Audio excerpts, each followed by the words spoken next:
Okay, so in this video, I'm going to show you how to create a major triad or chord versus a minor triad or chord. And the reason why I'm using the word triad is because triad means three, right? So we're going to use three notes to start. That's the basis of a Western chord, especially in pop and rock. Not so much in jazz, you're going to find a lot more than just three notes. So this is really for rock and pop and folk too, a lot of folk. So to do this, we're going to talk about a few terms. The main one is half note versus whole note. So it's kind of strange if you really look at it. The reason why it's so confusing when you start is like each one of these looks like a note to your eyes, but the way it's described, like the nomenclature of it, is that this space between two keys is not considered a whole, but you call it a half. So this relationship right here is called a half note. And then when you've got three keys involved, like this, that's called a whole note. So if you take your finger and you play a C and then you move up to a D, you've just moved up a whole note. Same thing here. If you take your finger and you play from a D to an E, that's considered a whole note.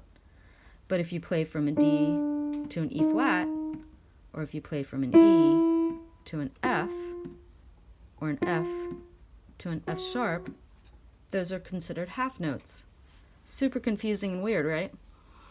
So, you want to learn half note, whole note, no matter where you are in the piano, the guitar, whatever instrument you're on, unless you're playing instruments from other cultures. If you're playing Western music, half note, half note, half note, half note, half note, half note, half note, whole note, whole note, whole note. Okay?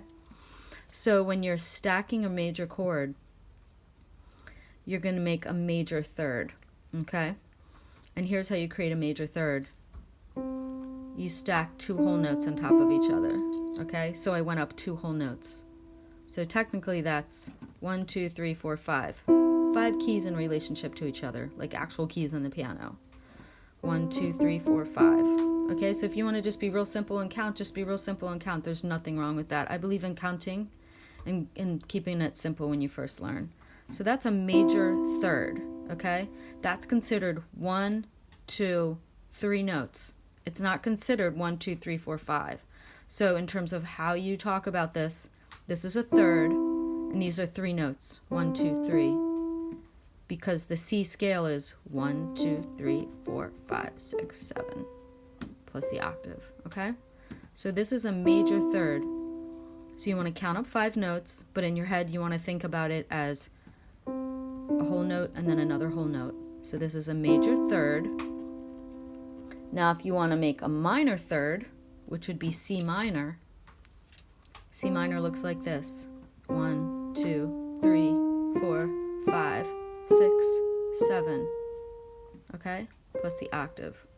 So if you want to make a minor third in C, you don't go up 2 whole notes, you go up a whole note and a half note. So you're only going to have 4 keys involved, not 5. So if you want to count, you do your 1, 2, 3 to make your whole note, and then you go up a half note. That's a minor third, okay?